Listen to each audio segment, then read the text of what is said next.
I first met Andy online. Andy chooses not to identify as a specific gender, so has asked to be referred to as they. I went to see Andy the night before the sterilisation. Ooh. Hello, kitty cat. What's the cat's name? Peppy. Peppy? Yeah. Hello, Peppy. Why are you doing this? What's motivated you? I don't know, I just feel like I shouldn't be having children and I don't want to, you know, mental health problems and things like that. And I just don't want to have to pass things on. I don't know, and obviously the work that I do, I just don't want to accidentally fall pregnant. That would be awful. And what kind of work do you do? I'm a sex worker. So, yeah, there's more, I guess, more risk of getting pregnant in a way, because I'm having a lot of sex. Slap my slippers. Yeah, I didn't notice them. I do like them. They're not. It's not My Little Pony. It's It is. Oh, it is My Little Pony. Is that your dad? No, it's my uncle. No, I never met my dad. You never met him? No. You've got, you know, My Pony. My Little Pony. And My Little Pony. You've got Mr. Squidgy, the hair in the middle. I mean, you know, they're dolls and ponies. It's something that children have, and yet tomorrow you're getting permanently sterilised. Yeah, I'm like a 5-year-old child in an adult body. Yeah, I don't know. I guess like I had a really difficult childhood, and for most of it, I wasn't able to be a child. So I kind of like I'm like reliving my childhood, but like as an adult. Do you talk to your mum? No. My mum disowned me. So no, I don't have a mother.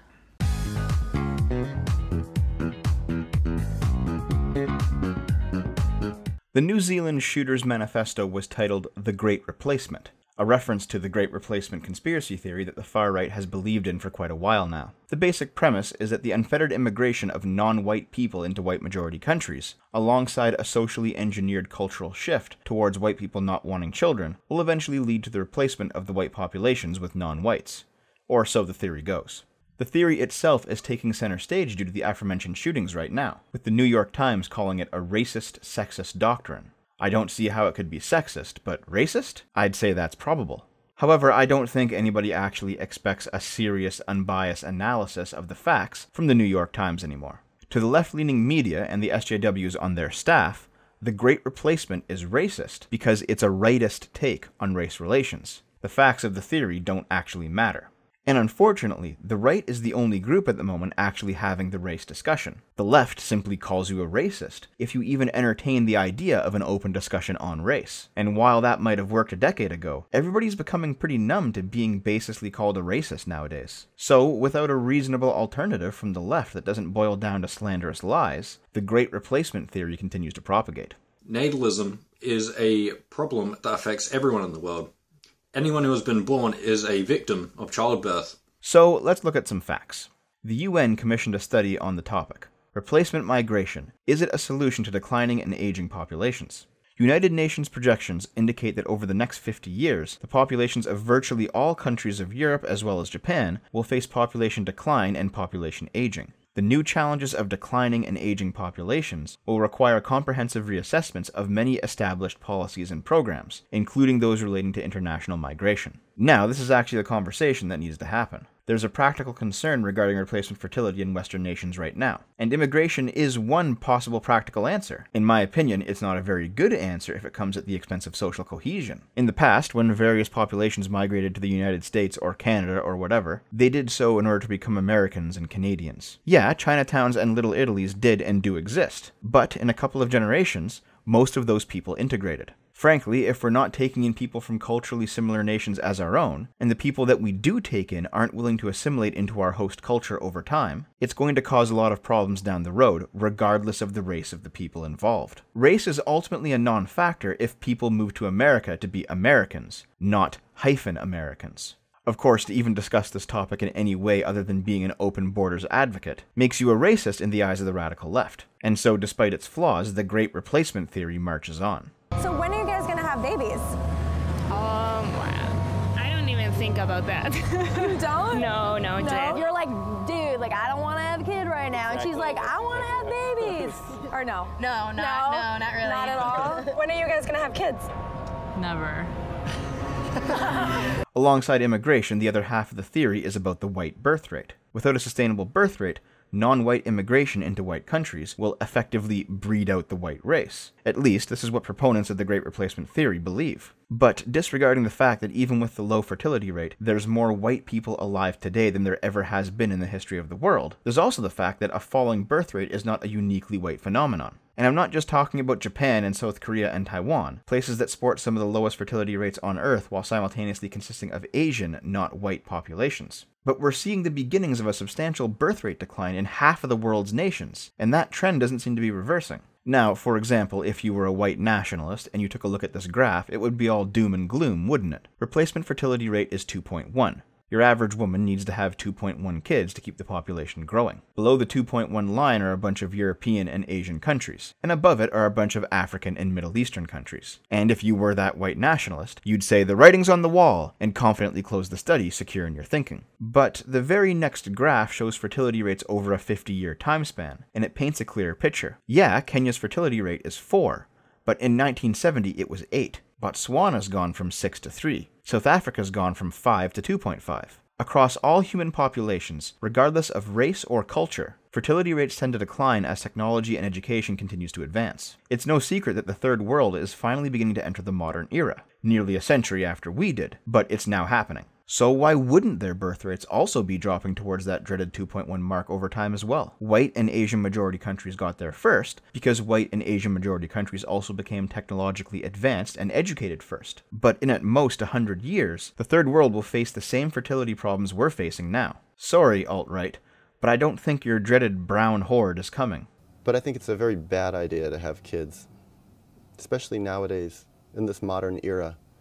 Another component of the Great Replacement theory is the push through media and culture to socialize white people to not have kids. And maybe, unlike everything else we've been discussing so far, there's actually something to this part of the theory. Why not fund the welfare state with a 100% inheritance tax? The idea that we should be able to pass on our life's accumulated wealth is deeply embedded. But imagine if we could use that money for the greater good. Because having kids is no longer considered the greater good in our culture, for basically the first time in our very long history. How the biggest passion killer for men is trying for a baby. Attempting to start a family is worse than depression, tiredness, or even erectile dysfunction. Well, I could introduce you to many an internet fetishist that would disagree, but the argument is clear. Sex is no fun if you have to take care of a baby afterwards. And sex being no fun is the more important thing to consider. Having children lowers women's lifetime earnings, an outcome known as the child penalty. Don't have kids. You'll lose your money and career. Be a strong, independent woman who don't need no man, until you're 40 and you hate your life anyway.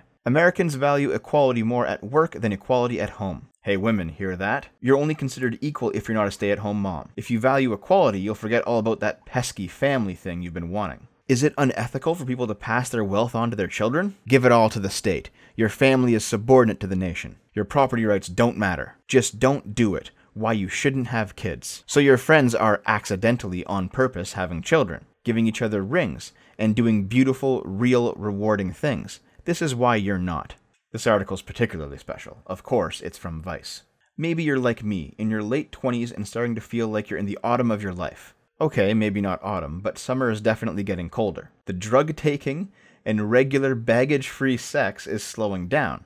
But we're also not dead, so that's nice. Friends are starting to accidentally on purpose have children, give each other rings, and do beautiful, real, rewarding things together. And there you are, in bed on a Saturday at 4 p.m. in yesterday's underwear, watching Netflix, texting your housemate to open the door for your menu log guy because you can't bring yourself to go out there. I ward off those confused, jealous, self-pitying pangs when a friend reaches a milestone that's light years ahead of me by reminding myself milestones are forever. This goes especially for kids. You can't divorce kids for a dude you met in Belize. To be clear, my friends' children are beautiful, and when they fall asleep in my arms, I feel like the chaotic nature of existence makes a tiny bit of sense. But there's a lot of fuckness ahead for parents. How do you know your kid won't be an asshole? And what if they get pregnant at 15 and you're a grandparent at 40? I find keeping that stuff in the forefront of your mind gets me through. This person's life sounds so empty. By my late 20s, I was getting pretty fucking tired of the nonsense I had got up to in my early 20s. And this person also sounds like they're tired of it too, but since they can't find anybody who can actually stand them for longer than one night, they're deep in denial about how the party ended a few years ago. There's very good reasons to not have kids, don't get me wrong, but none of them are presented here. The only thing here is rationalizations designed to cover up loneliness. Here's another Vice article. Ah! Jesus, I didn't expect that to be staring me in the face when I clicked the link. The people choosing to be sterilized in their 20s, inside the child-free movement. I'm actually a proponent of child freedom on the grounds of individual human rights and autonomy. But you also probably shouldn't be getting sterilized until a lot of other pieces in your life are set. Sterilization is something that should probably happen when you have a committed partner, and you've both seriously decided that you're not having any more, or any at all. But listen to this clown. I honestly don't like kids. They're germy and annoying and gross, the 19-year-old explains. Hey, Caitlin from Philadelphia? You're still a kid yourself. Puberty doesn't even end until 25. I know that some people know they don't want kids from a young age, and that's fine. But it's also exceedingly rare for them to keep that attitude as they mature. Motherhood is bad for a woman's health. Alright, I'm sure it is on some level. But here's something off to the side that I've noticed. There's a lot of stock photos of race-mixed families in a whole ton of articles. That's fine, of course. But why is it that on the articles that paint parenthood in a negative light, it's almost always entirely white families? Huh, makes you think. Parents, the children will be fine. Spend their inheritance. Don't leave anything to your kids. Give it to charity, give it to the state, spend it frivolously, who cares? Just make sure you neglect your family, it's a moral imperative. Millennials are buying homes because of their dogs, not their children or marriages. Is this another example of millennials ruining everything? It should be illegal to be a stay-at-home mom. You know, we've come full circle. At one point in history, the state forced women to stay in the house, using violence when necessary to keep them compliant. And after years of struggle, women have finally won the right to have the state use violence on them to get them to leave the house. Feminism. And we haven't even gotten to the cheating part of it. Oh, the cheating. Why men should give their wives a cheat pass this Christmas. My wife wants to have a baby but says it won't be mine. When a boyfriend joins the marriage, they agreed she could have sex on the side as long as he didn't have to know about it. Then she fell in love. Modern love. I kiss one good night but not the other. One is my boyfriend of 10 years, the other is my husband. I secretly date people who aren't my boyfriend, but I don't think it's cheating.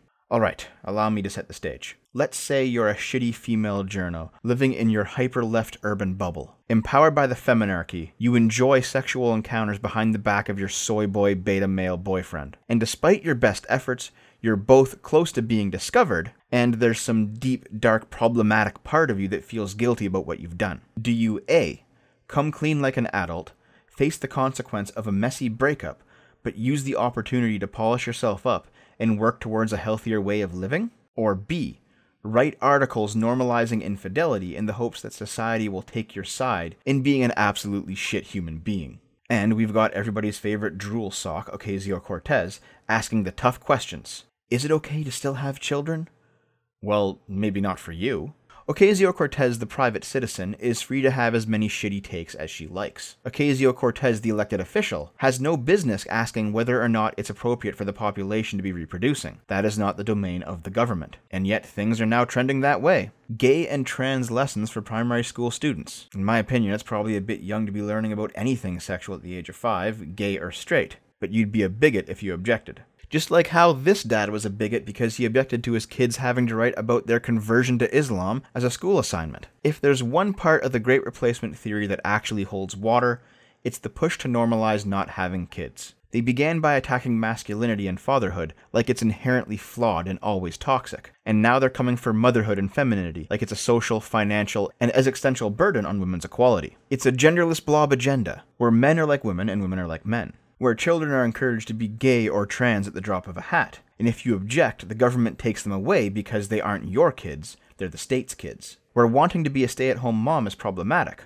or wanting to be a strong father figure is oppressive. Where the complementary support that men and women bring to each other is actively campaigned against, for a few fleeting moments of freedom from responsibility, followed by a rapid descent into chaos. I'm not saying that men wanting to be like women, women wanting to be like men, people wanting to be gay or trans, whatever. I'm not saying that's bad. If that's your natural proclivity, all the power to you. Go off and enjoy your life. But there's certainly a cultural push right now to put that on people who may simply be confused, or on the fence, or having other unrelated problems. And if it ends up not being what they want out of their life, their experimentation is often to their detriment. And then that detriment itself is considered oppressive. Nothing has damaged both modern society and the individual more than the destruction of the nuclear family. Radical feminists talk about smashing the nuclear family all the time, and they do so at their own peril.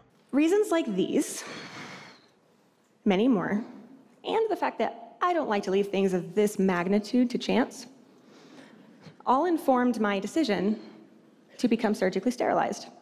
However, even as this part of the Great Replacement theory holds water, it doesn't do so for the reasons the alt-right thinks it does. It's not part of some grand Jewish plot to breed out the white race in order to seize direct political power. Of course, I know there are some within the Democratic Party that have directly stated this to be their goal, surprisingly enough. It's no secret that demographic change, rather than any serious attempt to change policy, is why California went from Republican to Democrat, and verifieds on Twitter are thinly veiled in their endorsement of that tactic in other locations.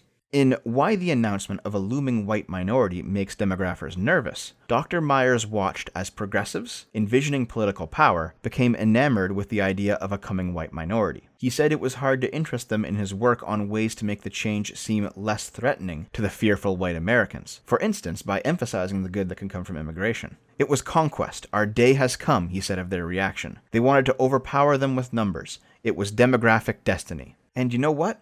I get it. A white nationalist reading that article would screech that he was right all along, and grabbing a tiki torch, loudly exclaim he would not be replaced. But, big picture here. Do you actually think the Democratic Party, even if they were willing to do so, is competent enough to manage a secret scheme to replace all white people with immigrants? No.